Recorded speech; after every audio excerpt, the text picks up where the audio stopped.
시편 139편 13절에서 18절입니다.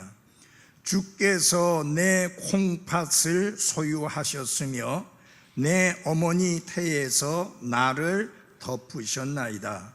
내가 주를 찬양하리니 내가 두렵고도 놀랍게 만들어졌나이다. 주께서 행하시는 일들이 놀라움으로 내 혼이 그것을 매우 잘 아나이다.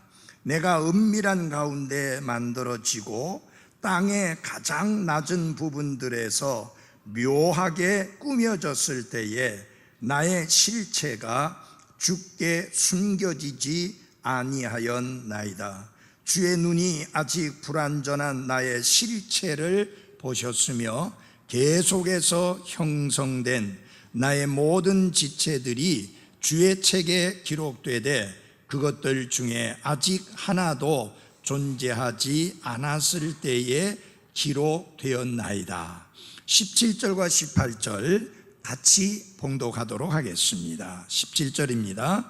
오 하나님이여, 주의 생각들이 또한 내게 어찌 그리 보배로운지요. 그것들을 합친 것이 어찌 그리 큰지요. 내가 그것들을 세려 할진대 그것들의 수가 모래보다 더 많나이다.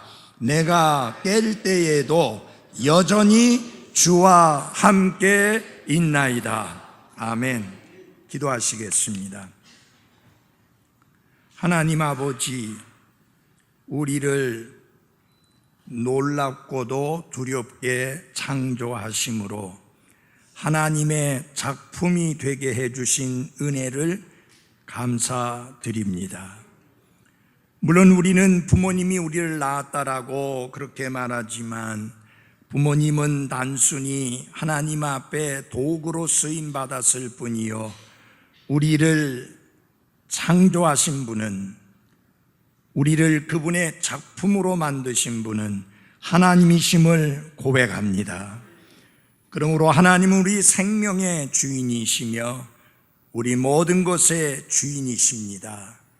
이 시간 이 말씀을 들으면서 우리 모두가 하나님이 나의 주인이시며 나의 모든 것을 주관하셔야 될 참된 하나님이심을 고백하는 시간이 되게 하옵소서.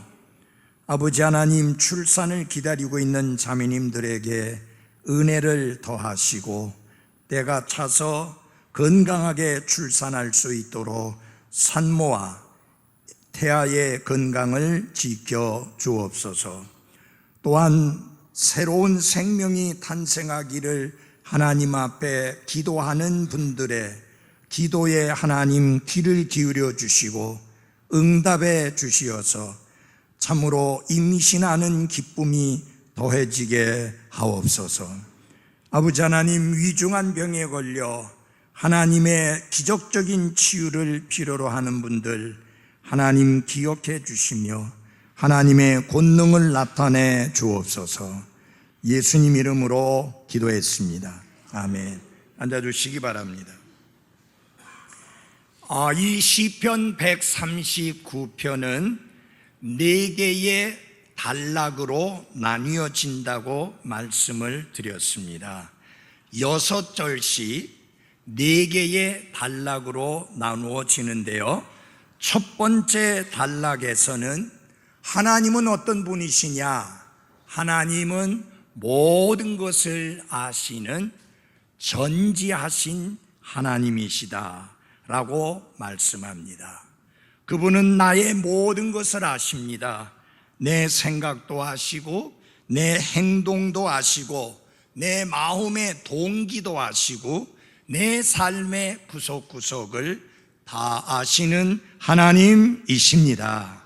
그 다음에 둘째 단락에서 7절로부터 12절까지의 말씀을 통해서는 하나님은 어떤 하나님이시냐? 모든 곳에 어디에나 계시는 하나님이시다.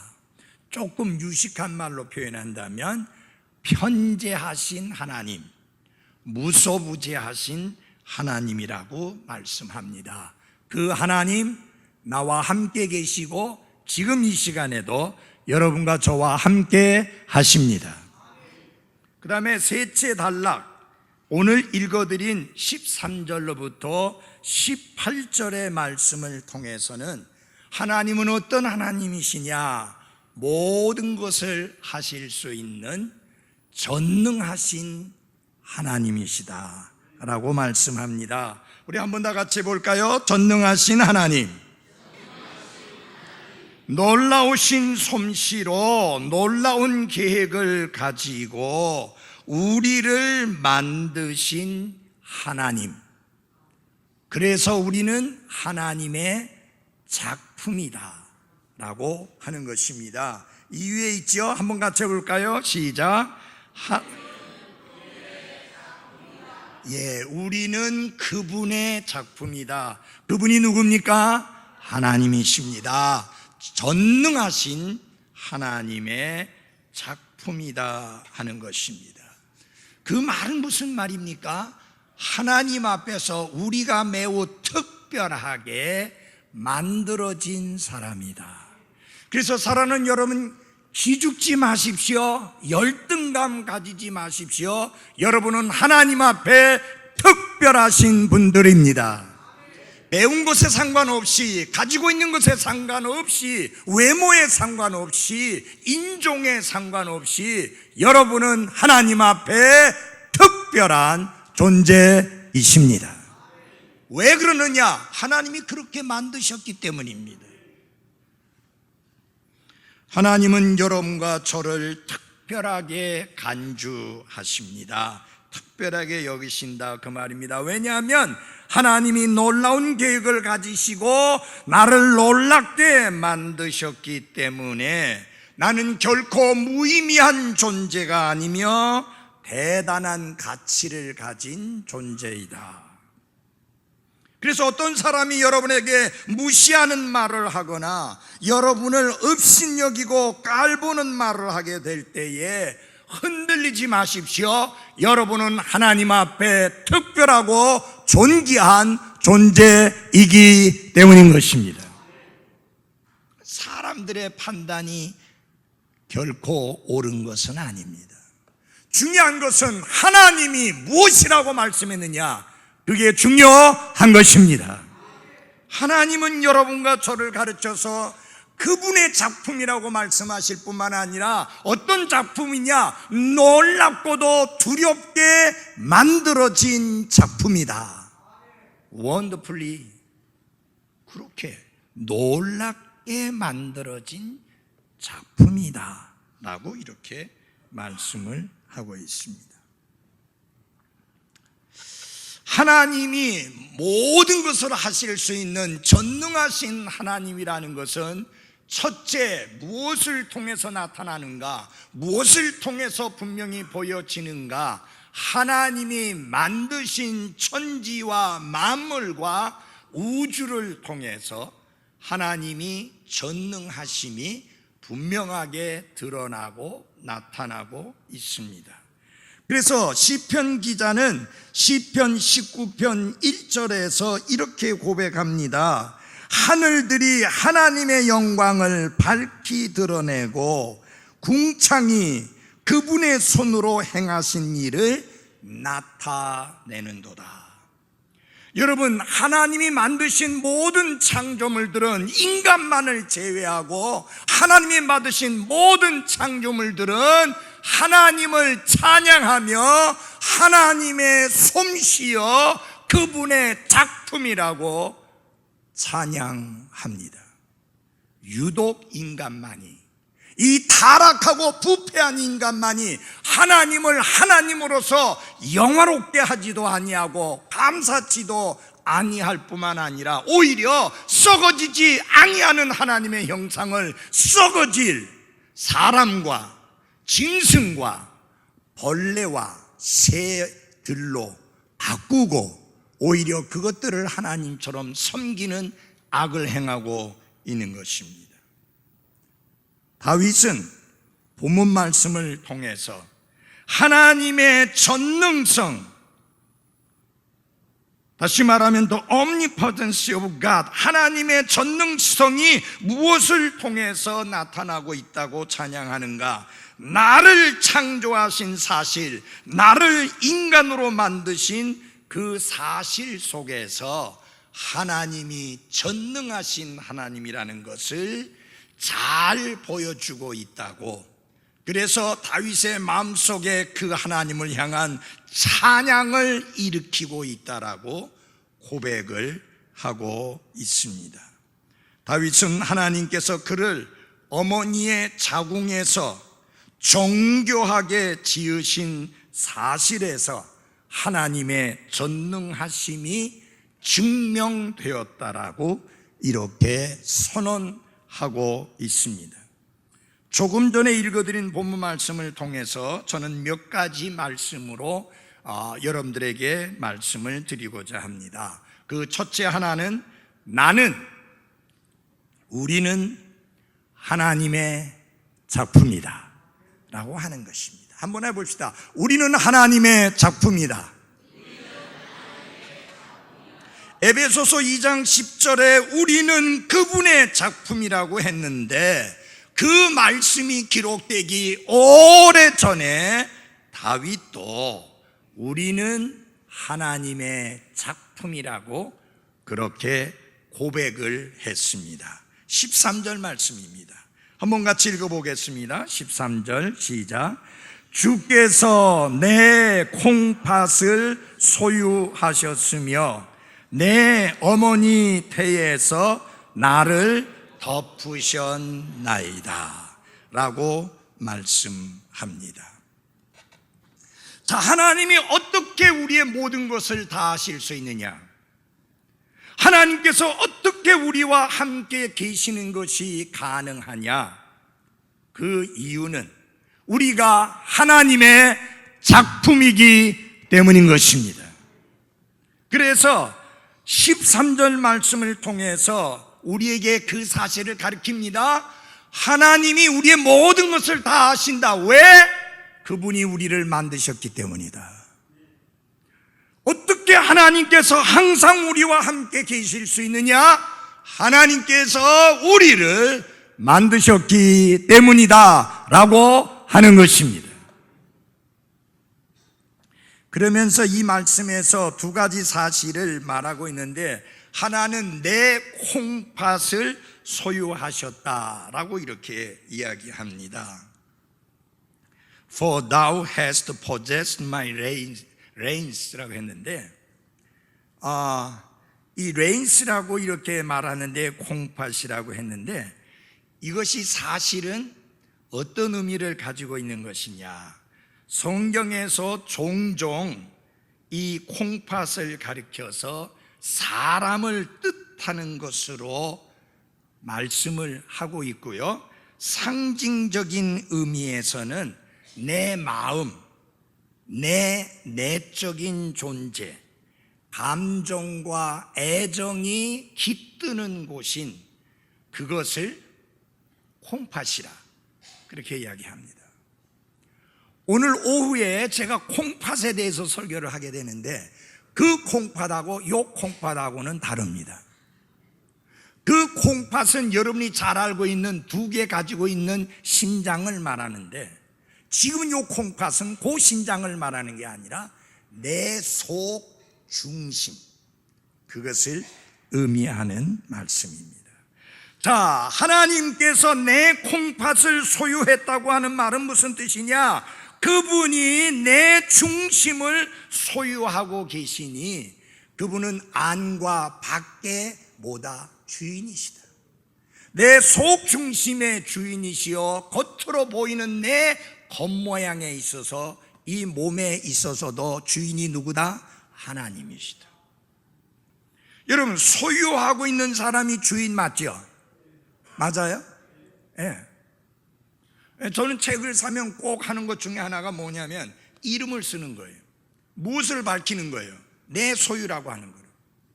하나님께서 우리를 그분의 소유로 만드셨으니 그 말은 무슨 말이냐? 그분이 우리를 창조하신 분이다. 우리의 속을 지으신 분이시다. 그래서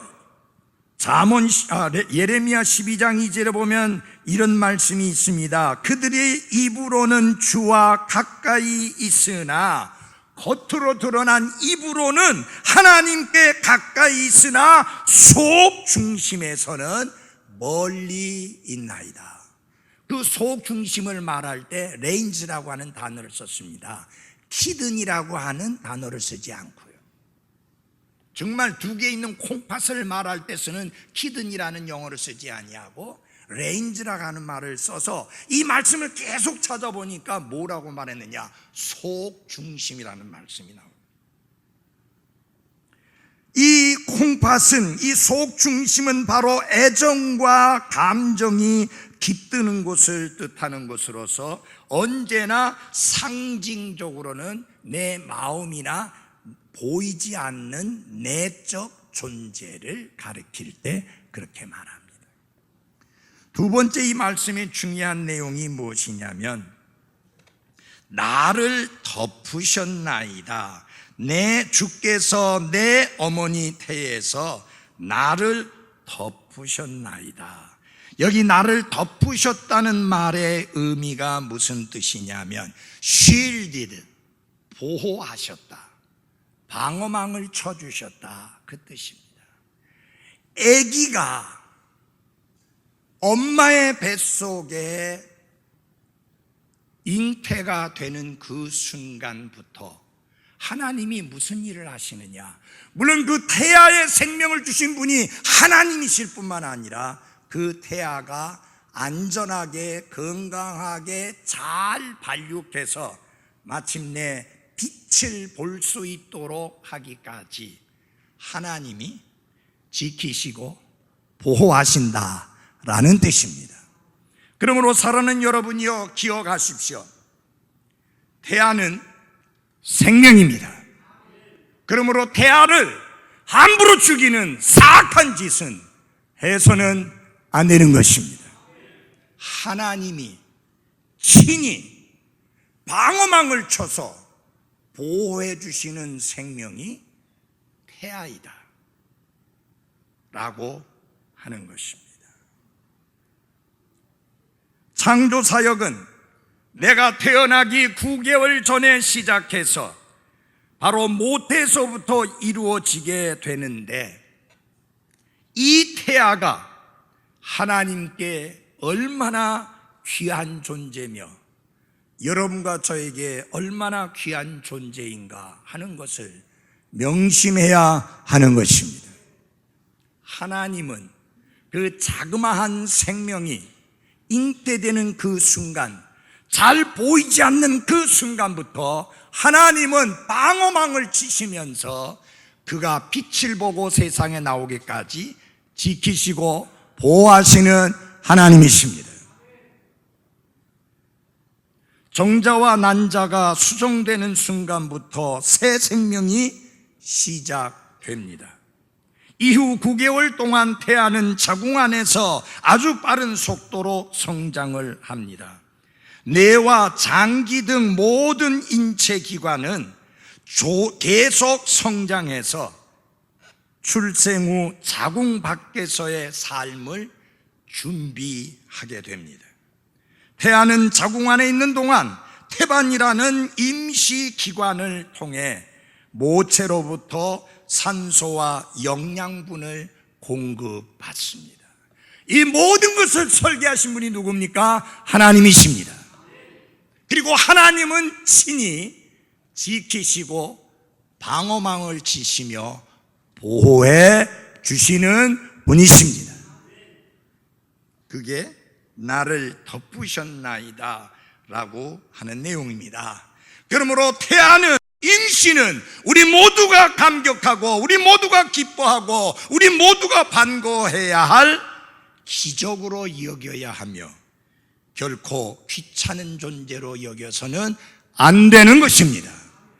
여러분, 누가 임신했다 하거든 기뻐하십시오, 감사하십시오, 반가워하십시오, 하나님께 영광을 돌리십시오.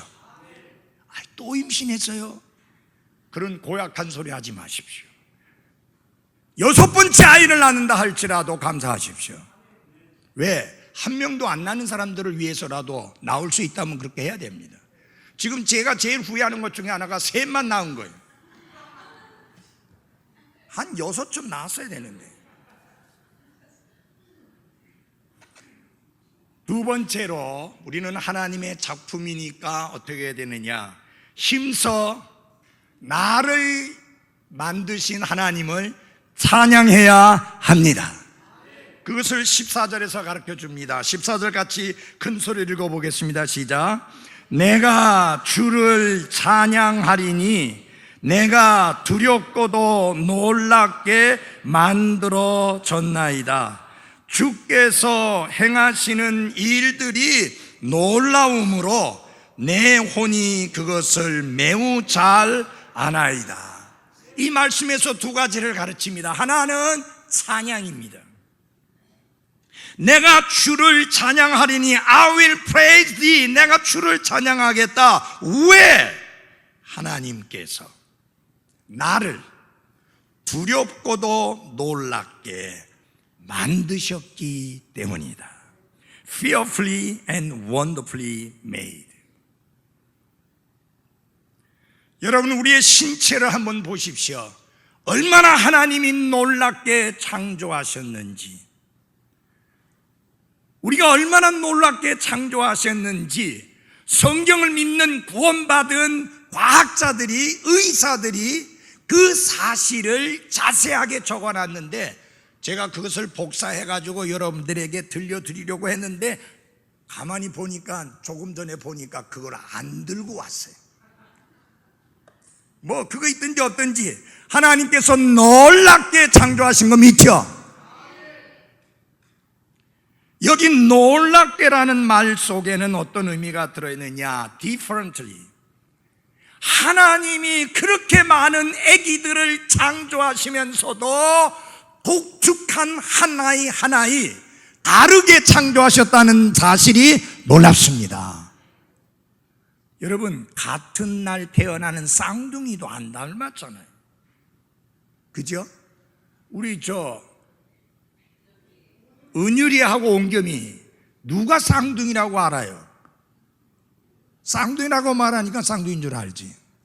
물론 무슨 이란성 쌍둥이라 그렇게 좀 안 닮았겠지만 일란성 쌍둥이도 마찬가지입니다. 하나님은 절대로 똑같이 지은 아이들이 없습니다. 그래서 놀랍게라는 말은 하나님께서 각각 독특하게 창조하셨다. 그러므로 여러분은 하나님의 독특한 작품인 것을 잊지 마십시오. 왜 다른 사람의 외모를 보고 왜 자기 자신에 대하여 비난하고 자기 자신을 비하합니까? 하나님은 각각 다르게 창조하셨습니다. 그러면 어떤 작품이 뛰어난 작품이에요? 말도 안 돼요. 여러분 하나하나 한 분 한 분들이 하나님의 독특하고 뛰어난 작품인 것을 잊지 마십시오. 이 말하는 중에 참 인물 좋다고, 인물 좋은 사람 따로 없어요. 여러분 한 분 한 분들이 다 인물이 좋으신 분들이에요. 왜? 하나님의 작품이니까. 여러분 어디다가 기준 두고 좋다 안 좋다 말해요? 누구에다가 기준 두고 좋다 안 좋다 말해요? 오래전에 예쁘다고 하는 사람은요 퉁퉁했어요. 요새 예쁘다고 하는 사람은 피죽도 못 먹은 사람처럼 삐쭉 말라야 돼. 그러니까 미의 기준이 시대에 따라 바뀌어진다는 이야기예요. 그러니까 그건 뭐가 아니에요? 진리가 아니에요. 진리는 시대가 변해도 세대가 바뀌어도 바뀌지 아니어야 되는 게 진리입니다. 하나님 말씀은 이 말씀이 기록된 이후로 수천 년의 세월이 흘렀지만 안 바뀌잖아요. 왜? 진리이기 때문에 그렇습니다. 그래서 여러분 특별히 하나님이 허락해 주신 애들을 보고 예쁘니 안 예쁘니 잘났느니 못났느니 그런 말 특별히 애들 귀에 들리게 하지 마십시오.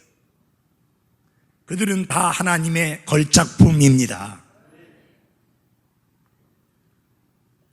다윗은 하나님이 얼마나 두렵고도 놀랍게 나를 창조해 주셨는가를 생각하니까 한 가지 반응은 뭐냐? 하나님을 향한 찬양입니다. 여러분, 감사할 일이 있을 때, 기뻐할 일이 있을 때, 즐거워할 일이 있을 때 누구를 생각해야 되느냐? 이 모든 것을 가능케 해주신 하나님을 생각해야 합니다. 그리고 그 하나님께 감사해야 돼요. 여러분 집안에 좋은 일 생기거든, 여러분 개인에게 좋은 일 생기거든, 내가 잘나서, 내가 똑똑해서, 내가 대단해서, 내가 엄청나서 그렇게 된 게 아니고 하나님의 은혜인 줄 알고 하나님을 찬양하는 것을 배워야 하는 것입니다. 다윗은 그렇게 고백했습니다. 내가 주를 찬양하리니, 왜냐하면 하나님께서 나를 두렵고도 놀랍게 만드셨기 때문이다. 놀랍게라는 말 속에는 멋지게라는 의미도 들어있습니다. 여러분, 우리가 멋진 거, 대단한 것을 볼 때 뭐라 그래요? Wonderful, 그렇게 이야기하잖아요. 하나님은 정말 멋지게, 대단하게 창조하셨습니다. 사랑하는 여러분, 하나님이 주신 이 눈, 100살까지 산다면 계속 쓸 수 있잖아요. 특별하게 질병이 안 생긴 이상. 인조눈은 얼마나 단단하느냐, 이 인조눈을 갖다가 바닥에 패대기를 쳐도 안 깨집니다. 근데 이 인조눈의 수명이 얼마냐? 10년이에요. 이게 인조눈이 10년이 지나면 이 눈이 안에서 닳아가지고 그냥 떨어져 버려요. 근데 여러분, 하나님이 우리에게 주신 이 눈은 저 74년째 쓰고 있는데 괜찮거든요, 아직. 에? 얼마나 놀랍게 만드셨으면. 여러분, 사람들이 카메라 만들어가지고 카메라 찍고 그러는데 그거 어디에서 아이디어 얻었는데요? 어디에서 그거 생각해냈는데요? 요 눈 보고 그거 얻어낸 거 아니에요? 이 조리개가 있어서 이렇게, 여러분 참 멋지잖아요. 이게 조리개가 자동이에요. 예.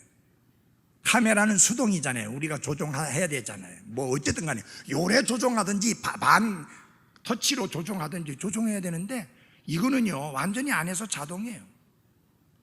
예. 기가 차잖아요. 여러분, 장기 하나도 안 보이잖아요.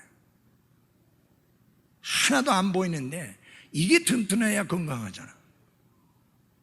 근데 그게 각각 하는 역할들이 각각 다른데 어떻게 그렇게 조화를 이루어서 싸우지 않냐고 잘 지내는지.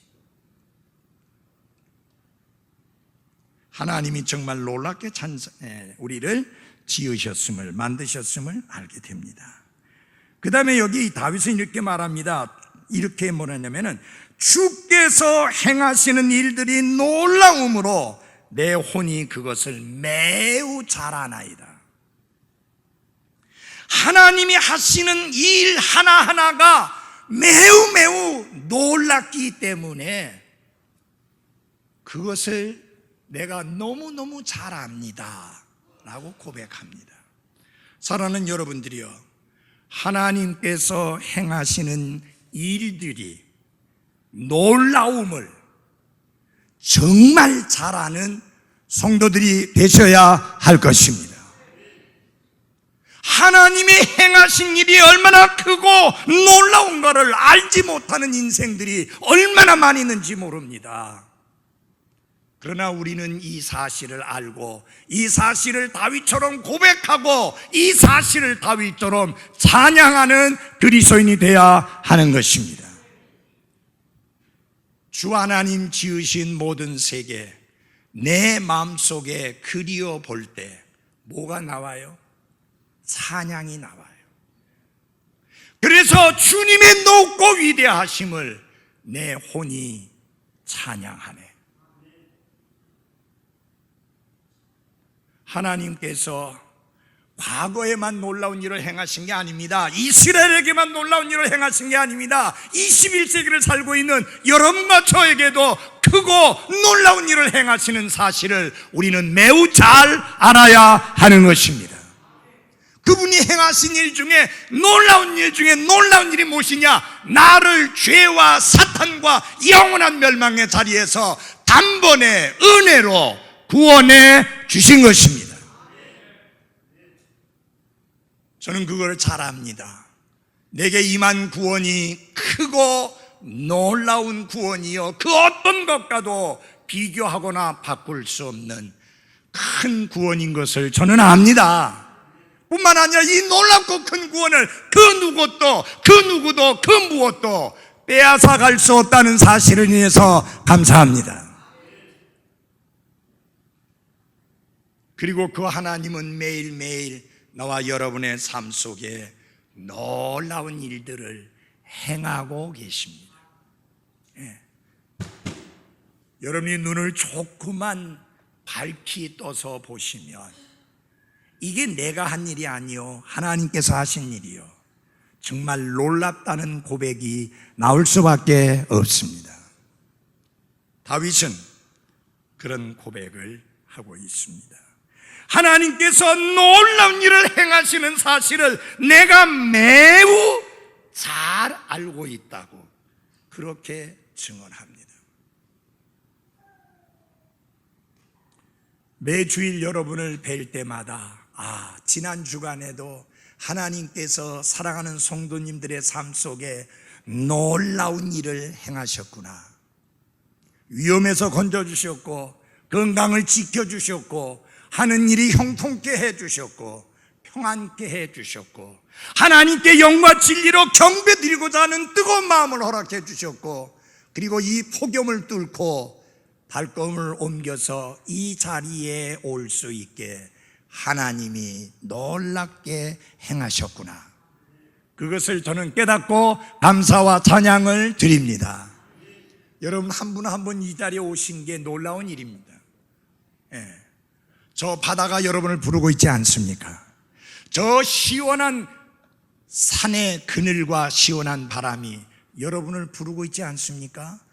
저 해외에서 여러분을 부르고 있지 않습니까? 근데 안 가셨잖아요.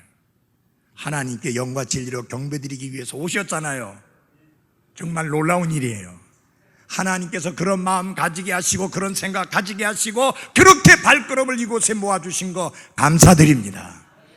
아이고 목사님 연세도 있는데 좀 이제 조용조용하게 좀 설교하시지 뭐 이렇게 빽빽 소리질을 했냐. 이렇게 놀랍게 오셨는데 제가 어떻게 졸리고 잠자는 목소리로 여러분에게 말씀 전하겠어요? 열심히 전해야죠. 힘있게 전해야죠. 그래야지 목사님 이제 그만 좀 설교하시죠 소리 안 할 거 아니에요. 나 그게 무섭잖아요. 예, 하나님은 놀라운 일을 행하셨습니다.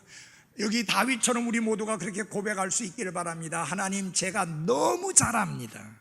매우 잘 압니다.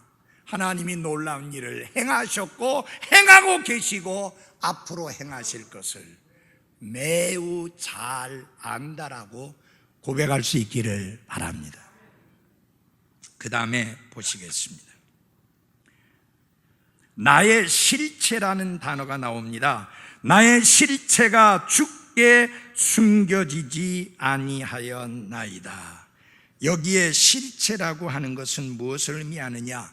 나의 뼈대, 골격, 이 태아의 뼈대와 골격을 말하는데 그것이 죽게 숨겨지지 아니하셨다라는 말씀은 무슨 뜻이냐? 하나님께서 다 보고 계셨다라는 겁니다. 여러분, 태아는 소중한 생명이요 소중한 실체입니다. 하나님은 그 태아가 생기는 그 순간부터 그분의 눈을 떼지 아니하시고 그 태아를 눈여겨 보고 계시다고 하는 사실입니다. 하나님은 초음파 기기가 필요 없습니다. 그냥 보십니다. 여러분 이거 잊지 마십시오. 하나님이 아직 세상에 태어나지 않은 그 작은 생명 태아, 그 태아를 하나님은 어떻게 여기시는가? 이 땅에 이미 태어나서 걸어다니고 있는 사람과 똑같이 그렇게 귀하게 생명으로 여겨주신다는 사실입니다. 그래서 하나님이 지켜보고 계시고 하나님이 보호의 막을 치셔서 지켜주시는 하나님이시다.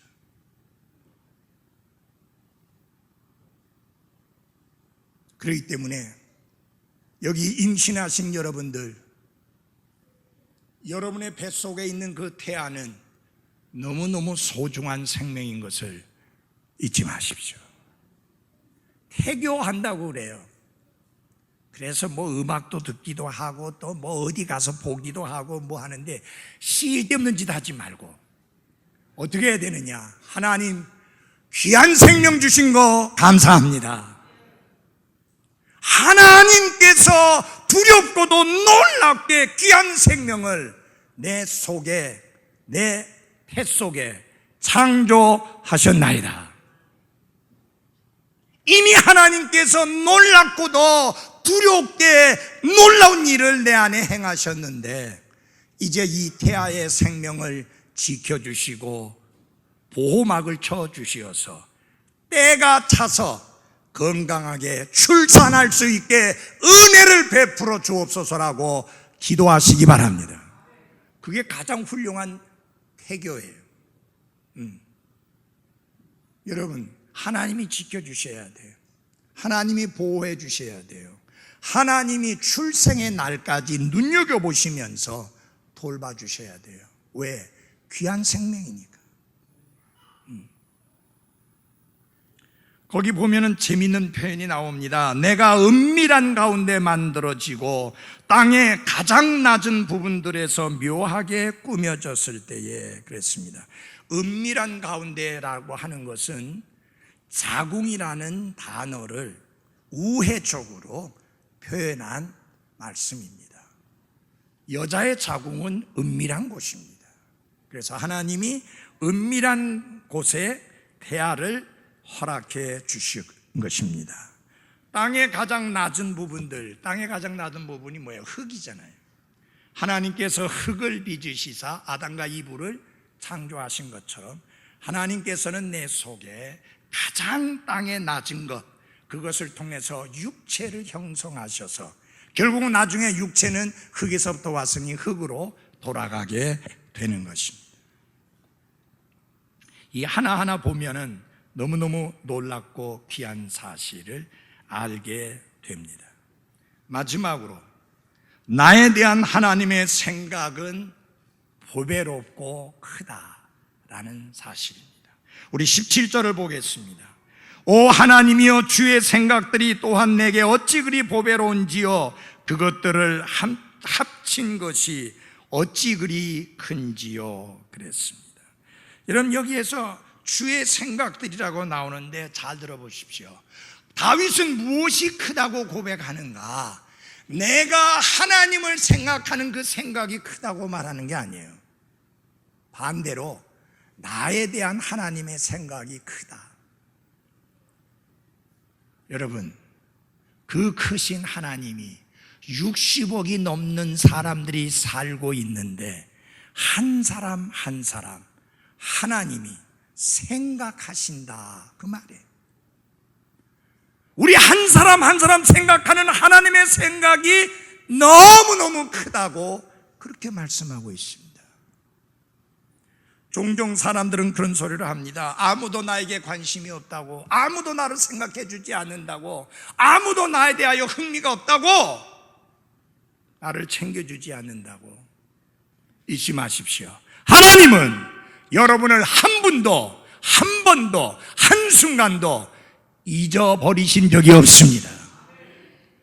우리를 향한 하나님의 생각은 너무 크고 보배롭다, 보배와 같이 귀한 것이다 라고 그렇게 고백을 합니다. 그래서 하나님께서 이렇게 말씀합니다. 너희를 향해 내가 생각하는 생각을 내가 아노라. 그것은 평안을 주려는 생각이요 재앙을 주려는 생각이 아니니 곧 기대하던 결말을 너희에게 주려는 것이니라. 주가 말하노라. 하나님이 우리에 대하여 생각하고 있다. 근데 우리를 향한 생각이 어떤 생각이냐? 재앙을 주려는 생각이 아니라 평안을 주려는 생각이다. 여러분은 이 지구상에 60억이 넘는 사람 중에 한 사람이지만 하나님은 여러분을 개인적으로 아시고 개인적으로 생각하시고 개인적으로 돌아보시고 돌본다는 사실을 잊지 마시기를 바랍니다. 예. 그래서 스가랴서에 보면은 요새 말로 말하면 이런 표현입니다. 기죽지 말라.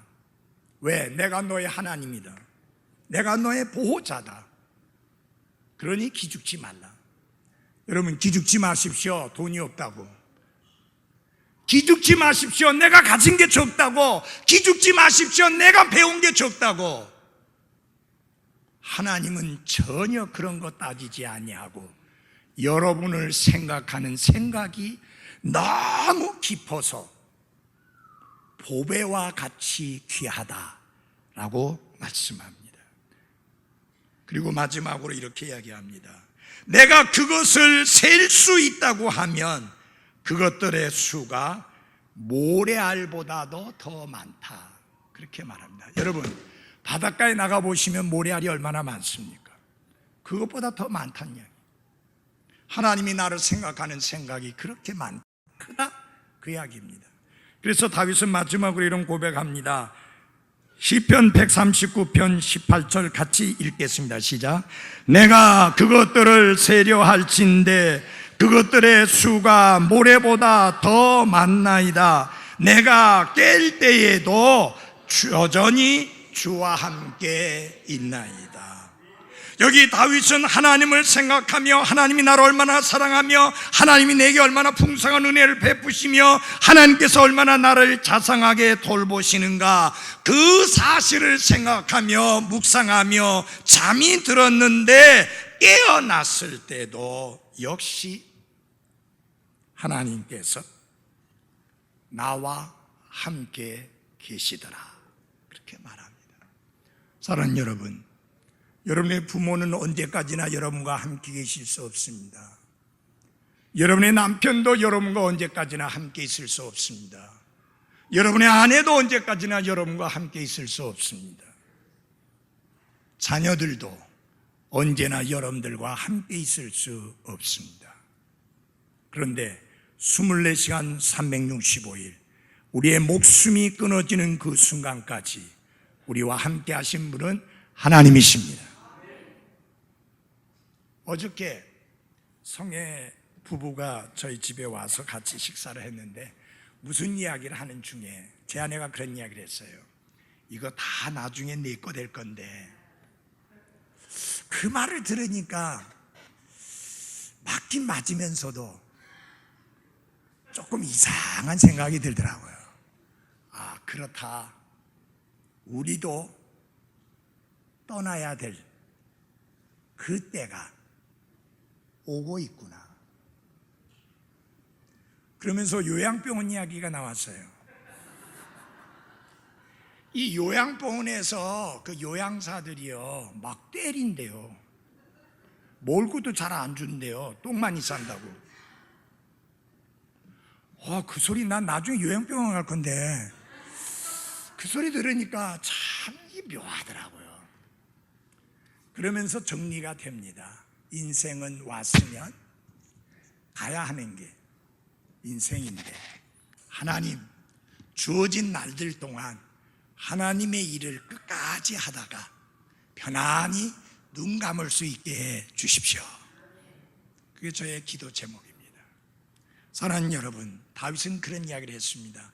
하나님의 사랑, 하나님의 은혜, 하나님의 긍휼, 하나님의 능력, 하나님의 보살피심, 이런 것들을 묵상하면서 찬양이 가득 찬 가운데 잠이 들었습니다. 눈을 딱 떠서 보니 주께서 여전히 나와 함께 계시더라. 아멘. 여러분이 매일 저녁 잠자리에 들어가시고 아침에 깨시는데 주님과 함께 잠드시고 주님과 함께 깨고 있음을 감사하십시오. 여전히 주께서 나와 함께 계시다. 기도하겠습니다.